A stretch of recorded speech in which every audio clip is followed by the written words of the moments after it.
Boa noite a todos. Eu agradeço a oportunidade de a gente estar fazendo esse estudo. É sempre muito bom a gente estar reunido, né, em prol de um estudo tão sério como é o que a gente promove aqui através do FINTEC, Centro Espírita Fé, Esperança e Caridade. Hoje o estudo vai falar sobre o poder das palavras e a importância, né, das palavras na nossa vida, na vida do médium. Tá? Eu me baseei boa parte do estudo sobre o livro Entre o Céu e a Terra, na lição 22, que é da irmã Clara. Mas antes eu gostaria de fazer alguns comentários. A gente sabe que somos responsáveis, até mesmo no caso nosso, expositor, né, quando a gente faz um trabalho de exposição, até pela imagem que a gente cria na imaginação, na mente das pessoas que estão nos ouvindo. E também somos responsáveis pelas imagens que criamos e essa energia no nosso dia a dia, através das conversações. Vocês já observaram que, às vezes, a gente, vamos dizer assim, por invigilância, a gente acaba, sem ter assunto, a gente começa a falar de coisas que não tem necessidade de a gente falar. Por exemplo, mas que chuva ruim, que calor, que frio, sempre a gente acha, às vezes, um motivo de a gente reclamar. E às vezes a gente pode comentar a mesma coisa de uma maneira positiva. Por exemplo, está chovendo bastante, a gente fala, nossa, mas essa chuva é muito boa, ela vai facilitar os alimentos, né, as plantas, né, fica um ar gostoso para respirar, né. E assim também quando está calor, fala assim, mas está calor, mas é bom, porque a gente fica com uma roupa mais fresquinha, né? Então tem várias maneiras da gente estar falando. E essa energia que a gente coloca nas coisas, quando a maneira que a gente coloca ela não é positiva, ou quando ela é positiva, essa energia ela volta com com a mesma energia que a gente coloca. Ou seja, se colocamos uma energia positiva nas palavras, aquilo faz parte do nosso dia a dia, essa energia positiva também fica próxima a nós. Observem na nossa conduta no dia a dia. Se a gente passa pela rua, a gente é aquela pessoa que se esforça em poder ajudar, mesmo que a gente não conheça ninguém, é uma lição de vida. Comecem procurando ajudar qualquer situação, porque às vezes a gente quer ser o mártir da doutrina, o mártir do cristianismo. E na realidade, às vezes, é uma simples informação que a gente dá na esquina para uma pessoa que está perdida, ou uma criança que você vê que ela está perdida. São inúmeras situações que a gente pode estar sempre somando ao invés de passando sem somar, né? E se vocês forem observar, isso aí acontece com tanta frequência para que a gente acaba, se a gente começar a prestar dando valor nisso. Eu costumo falar para a Raquel sempre, minha esposa, que em todo lugar que eu vou, sempre eu consigo a ajuda das pessoas. Porque essa energia volta para a gente quando a gente tem isso dentro da gente. Lógico que eu estou longe de ser o que seria o meu objetivo, o objetivo de todos. Mas é uma prática. É uma prática. Façam o teste e vocês vão ver que isso aí funciona mesmo. Porque o egoísmo, o orgulho, a vaidade, todos esses sentimentos, eles são como verdadeiras ervas daninhas. E a gente tem que estar controlando. Um bom lavrador, ele cuida do terreno. Ele vai sempre procurando arrancar as ervas daninhas. E essas ervas daninhas que estou me referindo é aqueles pensamentos e aquelas palavras que a gente coloca de uma maneira imprópria, vamos dizer assim. Então, qual que seria o antídoto? Se fosse no mato, assim, tem o tal do mata-mato, né? Qual que seria o antídoto? A caridade e a humildade, gente. E a prática da caridade. Como que Jesus entendia a caridade? Ser bom para todos. Ser indulgentes para com os erros dos outros. E perdoar. É assim que Jesus via a caridade. Porque a caridade não é você dar R$ 1 para os outros. E a humildade, o que seria humildade? Né? é alguma coisa que leva muito tempo para a gente estudar. Agora, quando a gente põe aquela palavra com fé, ela traz a perseverança. Por exemplo, a gente fala assim, olha, eu estou passando um problema, mas ao mesmo tempo eu tenho a força necessária. A espiritualidade maior, ela está me ajudando. É o que é necessário para mim agora. É a resignação com fé. Não é aquela resignação que deita na cama e fala, olha, eu não tenho culpa, Deus quis assim. Não. É resignação, mas com fé. Aquela fé que ela traz a ação, né, de querer mudar a situação. É uma autoanálise que a gente faz para a gente poder ver o que e para que eu estou passando aquela situação, né? E os pensamentos, eles se manifestam através das palavras. Aí quando Jesus falou, né, vigiai e orai, porque as palavras, elas trazem essa carga de energia. Vocês já observaram quando a gente fala uma coisa sentindo, como que a gente consegue expressar e tocar o coração das pessoas? Diferente de quando você fala uma frase decorada, uma oração decorada. Lógico, existem orações lindas que merecem até ser lidas, né? Mas quando você faz uma oração, igual a gente teve agora no princípio do trabalho, aquela oração sentida, aquelas palavras tocam a gente. É o sentimento que as palavras conseguem trazer para a gente. Então, os pensamentos, eles criam esses campos de força, são energias invisíveis ao nosso redor. E as palavras são as materializações desses pensamentos que a gente traz conosco. Por isso que é vigiar e orar, né? E a palavra falada e escrita, a sociedade vai perpetuando ela na sua realidade. O pensamento cria e a palavra potencializa. Quando a gente observa, eu gosto de dar um exemplo, né? Você pega lá em Dubai, né? Aqueles prédios maravilhosos com aquela engenharia fantástica, né? De última ponta, com amortecedores no prédio para ele poder não vibrar com o vento, de tão alto e fantástico que é, né? Aquilo surgiu aonde, gente? Aquilo surgiu no campo do pensamento, da imaginação, e ele foi, né, expresso na palavra, na ideia foi colocada e foi absorvida pelos ouvintes e foi colocada e materializou, gente. Então, se a gente soubesse a força que tem as palavras e o pensamento, principalmente, e se a gente começar a domar a vigiar esses nossos pensamentos, o primeiro beneficiado seremos nós mesmos. E tem aqueles filtros, né, que são atribuídos a Sócrates, e eu pesquisei, eu até não sabia de quem que era o autor, e diz que na realidade não é de Sócrates, né? Mas enfim, né, ele é conhecido como os 3 filtros de Sócrates. E quando a gente vai contar uma notícia, a gente tem que ver se é verdade, né? Se aquilo traz bondade e se aquilo é necessário, se é útil. Então, é uma conversação que envolve as pessoas, né? Sempre, se fosse passar por esse crivo, a maioria das vezes a gente ficaria até quieto, né? Então, a gente tem que estar vigiando. Nós somos ainda bem próximos, mais próximos à criação do que ao nosso objetivo. Então, eu sou apaixonado pelo Espiritismo, porque é uma doutrina, uma filosofia, né, que traz as consequências religiosas, mas eu considero ela muito positiva.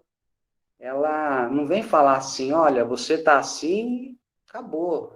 Eu sou assim, não. Eu estou assim, estou melhorando, né? Surgem as oportunidades para que eu possa melhorar. Então, eu vou começar passando os slides, o Estevam vai fazer a grande gentileza, viu, Estevam? Eu agradeço já, tá? Pode passar o próximo, hein? Olha lá, ó. Então, quando eu falei desse livro, Entre o Céu e a Terra, eu não pretendo contar a história, tá, do livro, porque senão se alonga muito. Mas eu trouxe como pesquisa, e tem uma parte do estudo que é muito interessante, que fala do capítulo da irmã Clara, tá? Então, o que acontece? O André Luiz, junto com o ministro, né, Clarencio, eles foram socorrer uma pessoa que estava encarnada está sofrendo um grave problema obsessivo. Então, vamos começar a ler aí, ó. Na noite imediata às experiências que descrevemos, o ministro convidou-nos a visitar a irmã Clara, a quem pediria socorro em favor do esclarecimento de Odila. A Odila é a que está, que ela está sendo, né, vamos dizer, no momento lá, o espírito que está obsediando a Zulmira, tá? Com o cérebro preso às preocupações resultantes do trabalho que nos exigia a atenção, André Luiz indagou de Clarencio quanto à cooperação que pretendíamos solicitar. Porque aí, André Luiz, ou melhor, o ministro Clarencio, ele foi solicitar a ajuda da irmã Clara. E pode passar o próximo, por gentileza? Você já passou o 2, né? Tá certo. Não, é o 2, é o 3, isso, é o 3, tá certo. Aí André Luiz pergunta, né? Por que motivo orgaria ele o concurso de outrem? Por que não conseguiria doutrinar também a desditosa irmã enferma? O ministro ouviu-me tolerante, né, e redarguiu. Iludiste, nem sempre doutrinar será transformar efetivamente. Transformar efetivamente guarda alguma força magnética suficientemente desenvolvida. Isso parece, tá, gente? Capaz de operar sobre a mente de nossos companheiros em recuperação. No momento, ainda não dispõe de sentimento sublimado, suscetível de garantir a renovação da alma. Quer dizer que o ministro, né, de uma colônia de nosso lar, ainda não se sentia suficientemente capaz de poder, de uma maneira com mais eficiência, tocar, vamos dizer assim, o coração da Odila, que é aquele espírito que está, né, obsediando a Zulmira. Pode passar o próximo, por favor? Sem dúvida, dentro de minhas limitações, né, Clarence falando, estou habilitado a falar a inteligência, mas não me sinto à altura de redimir. Para esse fim, para decifrar os complicados labirintos do sofrimento moral, é imprescindível haver atingido mais elevados degraus na humanidade da compreensão. Então, a gente observa, lembrando que esse estudo que a gente faz às quintas-feiras, ele está voltado para que a gente possa, num breve futuro, organizar um trabalho de trabalhos práticos, mediúnicos, na nossa casa, que é o Centro Espírita Fé, Esperança e Caridade. Então, a gente observa, eu achei interessante por esse tema sobre as palavras, para que a gente faça mesmo uma real valorização da palavra perante, né, o nosso dia a dia. Porque quando a gente se propõe a um trabalho de intercâmbio com os nossos irmãos sofredores, temos que ser éticos. Porque todos sabem que no dia ou na véspera de um trabalho prático de mediunidade, aquele espírito que será socorrido, muitas das vezes, ele já é colocado próximo àquele médium que vai ser o intermediário entre os dois planos, que vai servir de ferramenta para que ele se comunique, já é colocado para que haja uma assimilação de vibração, para que haja essa sintonia e que ele possa, de uma maneira positiva, estar se expressando no momento da reunião. Isso aí não acontece sem o acompanhamento de espíritos, né, responsáveis, né, orientadores da situação. Então, como que a gente vai ter um comportamento que não seja ético fora do centro, e lá no centro, então, eu vou pôr a máscara, o verniz, né, do cristão e querer sucesso? Então, a gente sabe que, assim como os orientadores espirituais, eles sabem da nossa dificuldade, mas existe uma grande diferença entre você se esforçar de coração e você simplesmente vestir uma máscara. É o tal do bom combate, né, que Paulo falava. Esse só eu, né, e a espiritualidade próxima a mim que sabe esse bom combate. Então, não é legal se eu chego falando assim, eu sou a favor, tem que matar, Não, eu não posso falar isso, eu tenho que ser ético, porque de repente eu vou lá doutrinar, não digo doutrinar, vou tentar ajudar um espírito sofredor que cometeu seus enganos, e com essa energia que eu trago dentro de mim, apesar das palavras belas, não vai tocar ele, né? Então, continuando lá, a nossa anfitriã, que é a irmã Clara, ela recebeu-nos em um extenso salão onde era atenciosamente ouvida por 4 dezenas, mais de 40 alunos de variadas condições que se instalavam à vontade em grupos diversos, sem qualquer ideia de escola, assinalando o ambiente em sua feição exterior. Ou seja, no plano espiritual, vamos imaginar, né? Aí o pessoal, né, de outros, né, entendimentos, né, sem querer fazer críticas, eles acham que a gente desencarna, que a gente morre e que a gente, né, vai ou para o céu, ou para o inferno, ou para o purgatório. Não, lá existe também a possibilidade da evolução através do estudo. A prática acontece aqui no plano material, mas precisa dar treino, precisa treinar. Se a gente vai fazer uma prova, não tem o cursinho preparatório, você não faz, né, todo tipo de preparação para poder ter um sucesso na prova, e é o que eles estão fazendo lá. Então, a irmã Clara, ela trabalha nesse educandário, vamos chamar assim, e ela está fazendo um estudo. Vamos dar continuidade, Estevam? De olhos rasgados e lúcidos, a lhe marcarem magnificamente o semblante com os traços aristocráticos do rosto emoldurados pela basta cabeleira, Clara parecia uma jovem Madonna detida entre os melhores dons da mocidade e da madureza. Estendeu-nos as mãos pequenas e finas, respondendo-nos às saudações com alegria sincera.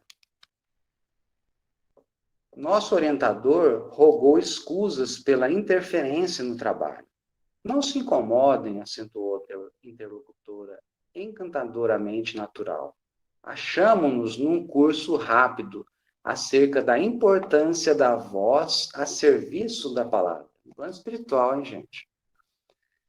Podem partilhá-lo conosco. Nossa aula é uma simples conversação. Continuando, Estevam, por favor.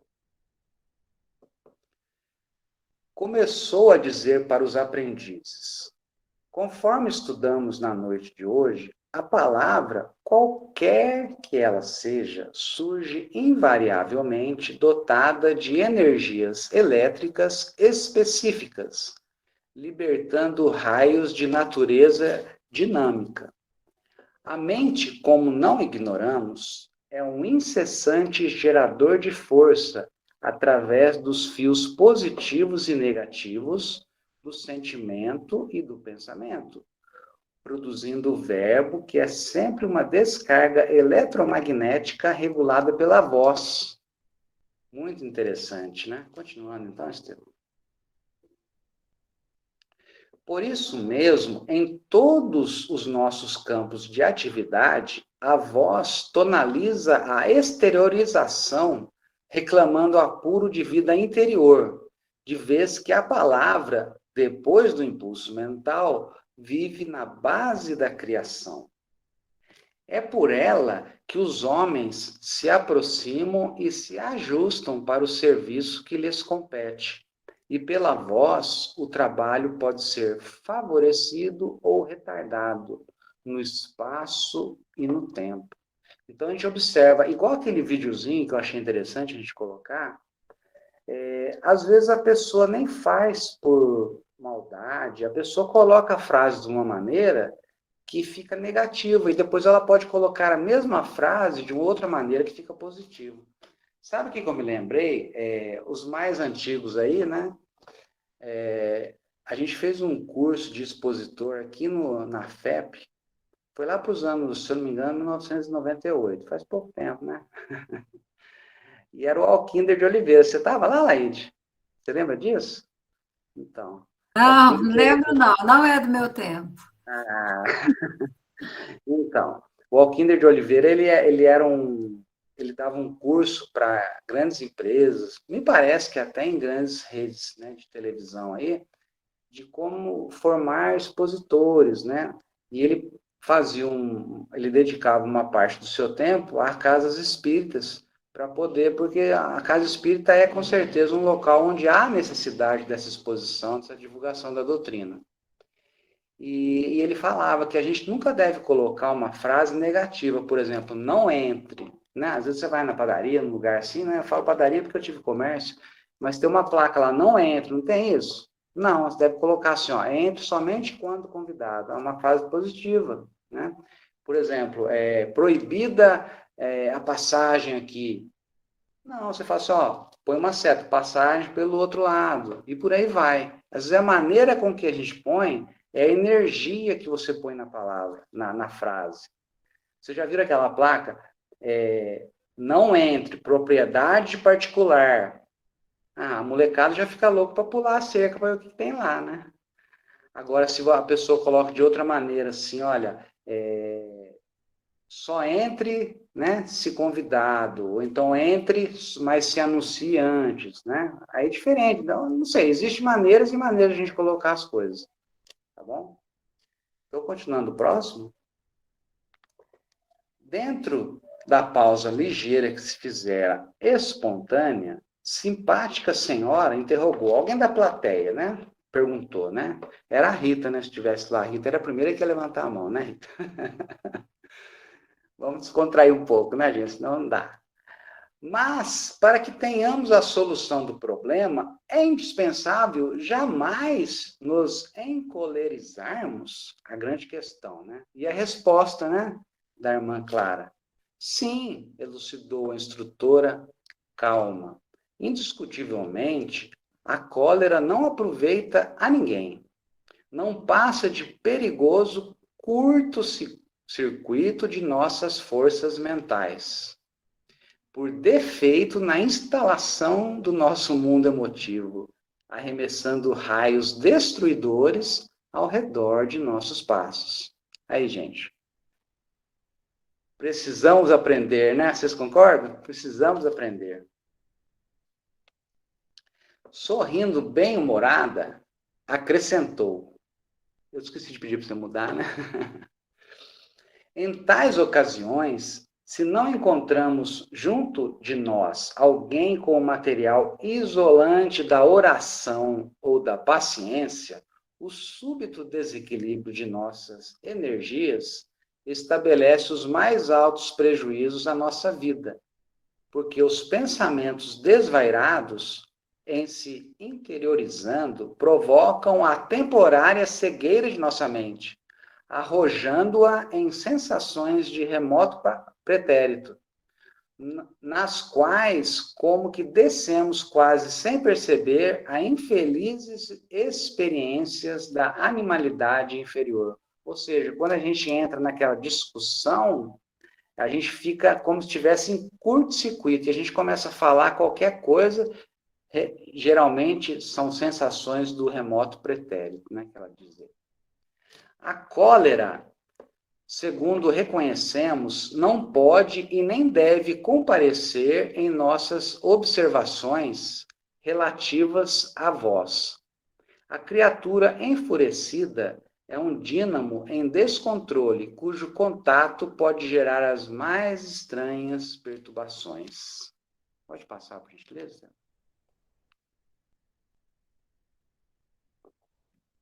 Aí um outro lá, né, um outro ouvinte, perguntou o seguinte: e se substituíssemos o termo cólera pelo termo indignação? Bom, aí já fica interessante, né? Irmã Clara, então, ela pensou alguns instantes e redarguiu. Efetivamente, não poderíamos completar os nossos apontamentos sem analisar a indignação como estado d'alma, por vezes necessário. Naturalmente, é imprescindível fugir aos excessos. Contrariar-se alguém a propósito de bagatelas e a todos os instantes do dia será baratear os dons da vida, desperdiçando-os de modo inconsequente, sem o mínimo proveito para si mesmo ou para os outros. Ou seja, a indignação, ela tem a sua necessidade, mas até a indignação, ela também tem que ter aquela ponderação, não é a qualquer bagatelas que ela diz, né? Pode passar o próximo, por gentileza? Imaginemos a indignação por descida de tensão na usina de nossos recursos orgânicos, criando efeitos especiais à eficiência de nossas tarefas. Nos casos de exceção, em que semelhante diferença de potencial ocorre em nossa vida íntima, não podemos esquecer o controle da inflexão vocal. Então é interessante, né? Tem pessoas que realmente eles mantêm aquele nível de inflexão vocal, não se deixam abater, né? Mas é uma conquista, né? Então, igual eu falei, a gente não tem que falar assim, eu sou assim mesmo, eu grito, não. A gente está estudando para que a gente possa mudar, tá? Assim como a administração da energia elétrica reclama atenção para a voltagem, precisamos vigiar a nossa indignação, principalmente quando seja imperioso vertê-la através da palavra, carregando a nossa voz tão somente com a força susceptível de ser aproveitada por aqueles a quem endereçamos a carga de nossos sentimentos. Ou seja, né? Eu vou falar uma coisa comum que acontece no nosso dia a dia, né? A política. A política, hoje eu ainda estava conversando com uma pessoa que eu não conheço muito bem, e a gente, sem querer, a gente acaba caindo no assunto da política. E a política, a gente estava falando, né? A política, ela é muito importante, ela é necessária para a nossa sociedade no momento que nós estamos. Agora, uma coisa é a gente saber que a política ela pode ajudar na educação, na saúde. Bom, a gente já sabe todos os pontos positivos da política bem empregada. Agora, nós sabemos que por estarmos no momento, ainda estamos vivendo num planeta de provas, de expiações, de espíritos ainda tal qual nós, imperfeitos, a política não poderia ser diferente. Então, ela é necessária, a política, mas a gente não pode se entrar nessa, vamos dizer assim, nesse assunto de uma maneira invigilante. Às vezes a gente acaba fazendo até brigas, até com pessoas religiosas da mesma religião, um pensa de um jeito, outro pensa de outro. Então, é isso que a gente tem que falar. A gente pode se indignar com a política. Sim, é necessário. Mas saber colocar a situação, né? Saber colocar a situação. Vamos passar para o próximo? Olha lá, ó. É indispensável modular a expressão da frase, como se gradua a emissão elétrica. Isso aí me veio à mente aquelas pessoas que têm, assim, um palavrão fácil na boca, no vocabulário. Temos que moderar, temos que vigiar. Não é fácil, gente. Se fosse fácil, todo mundo já era evoluído. Mas é um esforço, é uma luta. Primeiro a gente tem que entender o porquê. A gente está estudando, a gente está vendo aqui que a gente cria ondas de atrações espirituais. E o que a gente quer perto da gente? Então, a gente tem que tomar atenção com essas palavras que a gente utiliza. E mesmo que a gente pensa, principalmente.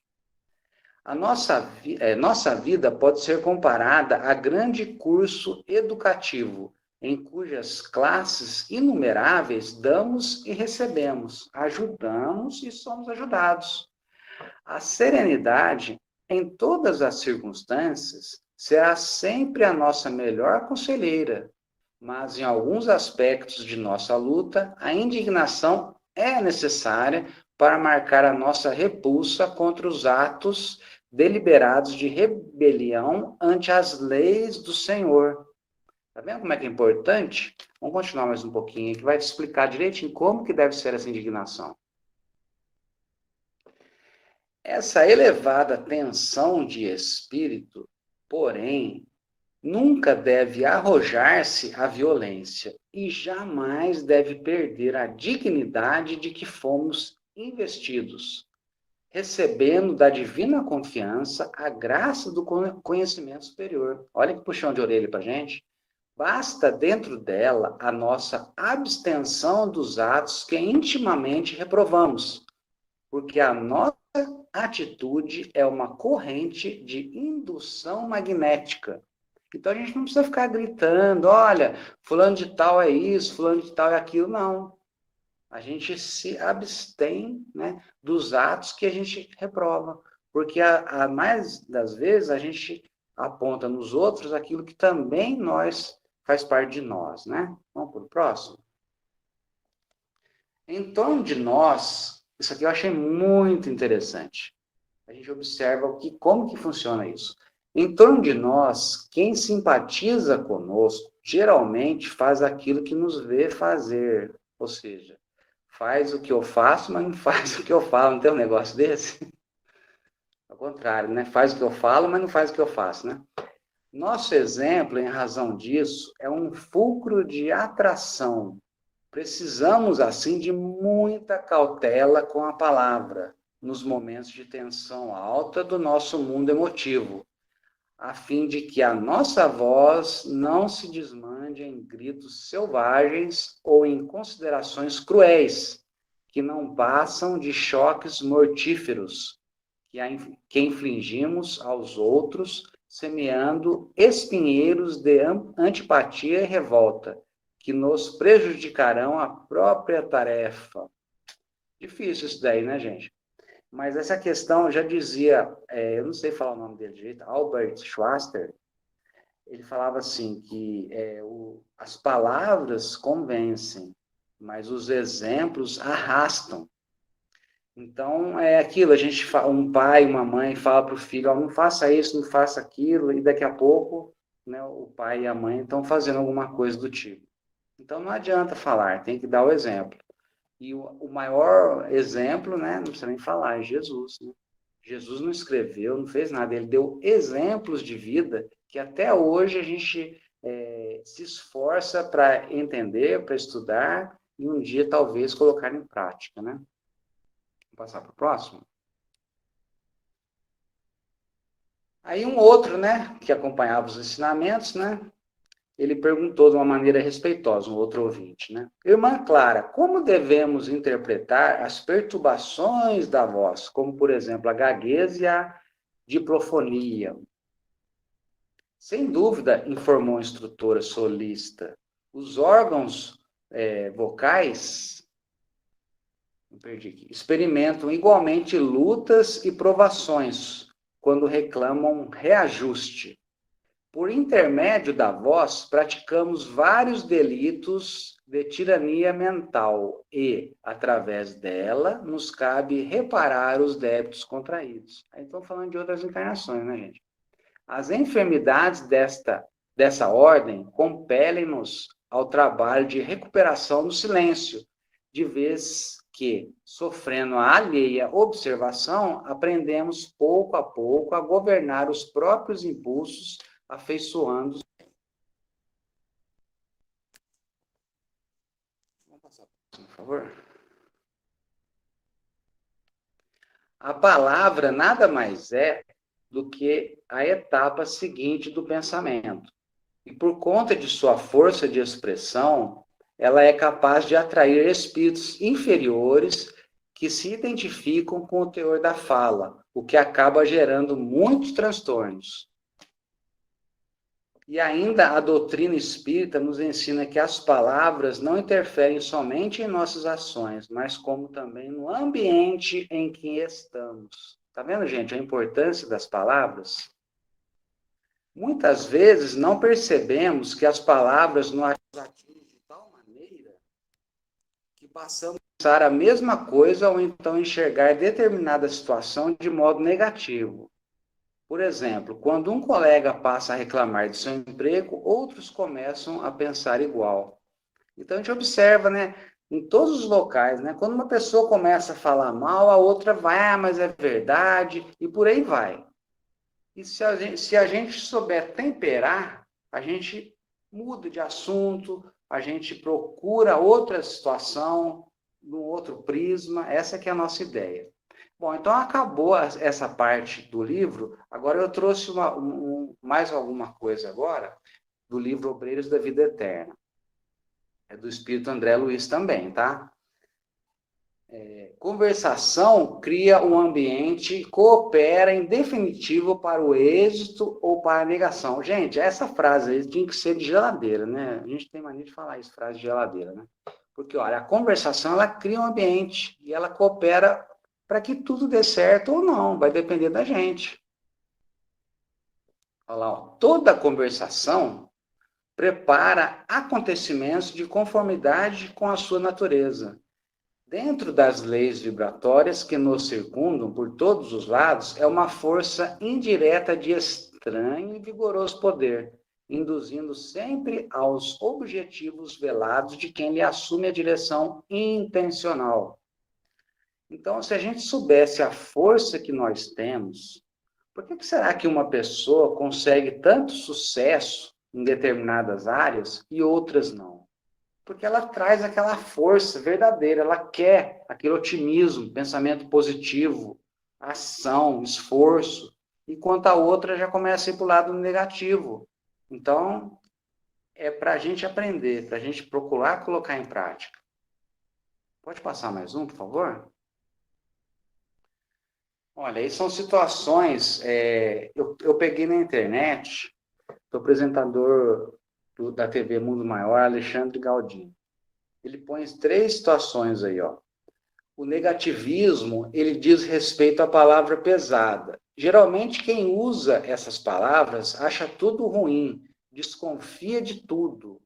E depois tem a relativização. Nesse caso, a palavra é utilizada para tentar acalmar uma situação. Por exemplo, a pessoa fala, olha, de fato fiz isso, porém todo mundo faz, né? Ah, eu, né?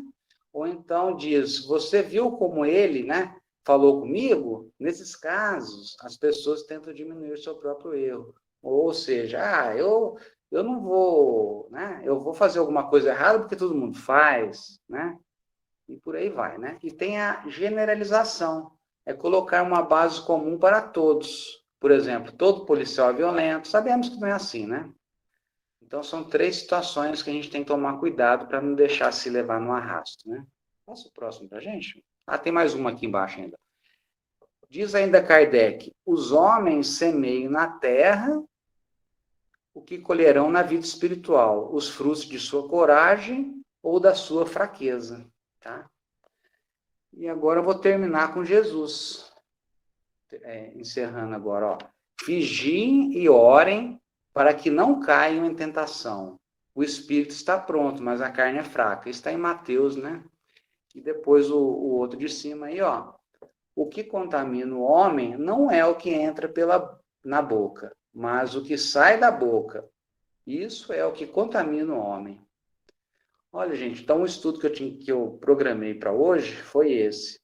E eu peço que a gente possa sempre estar lendo, vamos lá no livro, dar uma lida, às vezes vocês pegam uma parte que eu não peguei, mas que a gente possa se atentar pela força das palavras. E é uma vigilância mesmo. Nessa semana que eu fiquei estudando esse assunto, eu vi o tanto de vezes que a gente deixa de fazer aquilo que deveria fazer e faz aquilo que não deveria, né?